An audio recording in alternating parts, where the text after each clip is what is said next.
नमस्कार दोस्तों, आज के इस वीडियो में हम लोग बात करेंगे सावन सोमवार व्रत कथा।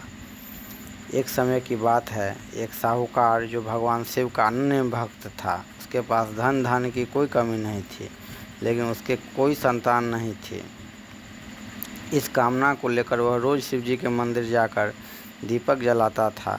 उसके इस भक्तिभाव को देखकर एक दिन माता पार्वती ने शिव जी से कहा, प्रभु, यह साहूकार आपका अनन्य भक्त है, इसे संतान का कष्ट है, आपको इसकी मदद करनी चाहिए। शिवजी ने उत्तर दिया, हे पार्वती, इस साहूकार के भाग्य में पुत्र का योग नहीं है।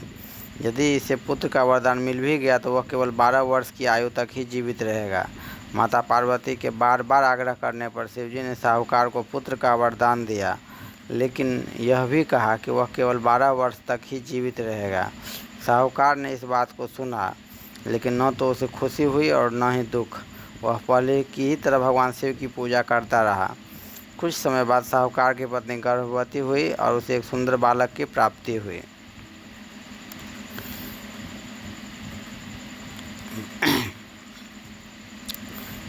परिवार में खुशियां मनाई गई, लेकिन साहूकार ने बालक की 12 वर्ष की आयु का जिक्र किसी से नहीं किया।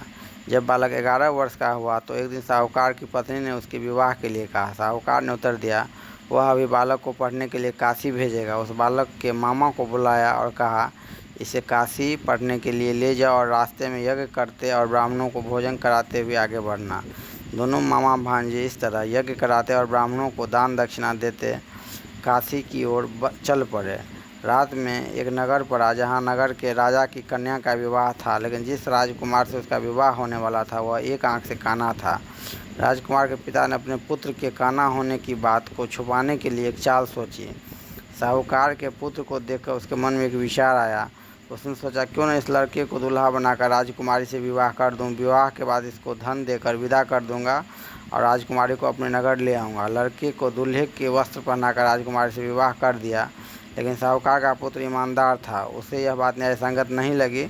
उसने अवसर पाकर राजकुमारी की चुन्नी के पल्ले पर लिख दिया, तुम्हारा विवाह तो मेरे साथ हुआ है, लेकिन जिस राजकुमार के संग तुम्हें भेजा जाएगा वह एक आंख से काना है। मैं तो काशी पढ़ने जा रहा हूँ। जब राजकुमार ने चुन्नी पर लिखी बातें पढ़ी तो उसे अपने माता पिता को यह बात बतलाई।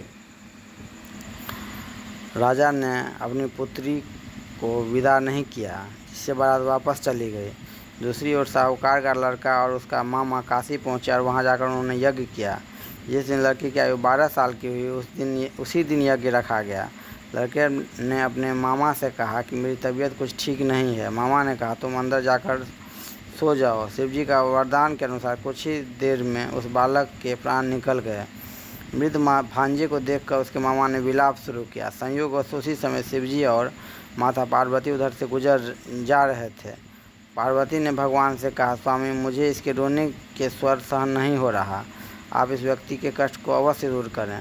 अब शिवजी मृत बालक के समीप गए तो वो बोले कि यह उसी साहूकार का पुत्र है जिसे मैंने 12 वर्ष की आयु का वरदान दिया। अब इसकी आयु पूरी हो चुकी है। लेकिन मातृभाव से विभोर माता पार्वती ने कहा, हे महादेव, आप इस बालक को और आयु देने की कृपा करें, अन्यथा इसके वियोग में इसके माता पिता भी तड़प तड़प कर मर जाएंगे। माता पार्वती के आग्रह पर भगवान शिव ने उस लड़के को जीवित होने का वरदान दिया।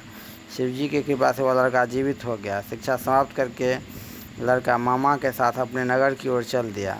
दोनों चलते हुए उसी नगर में पहुंचे जहां उसका विवाह हुआ था। उस नगर में भी उन्होंने यज्ञ का आयोजन किया है। उस लड़के के ससुर ने उसे पहचान लिया और महल में ले जाकर उसकी खातिरदारी की और अपनी पुत्री को विदा किया।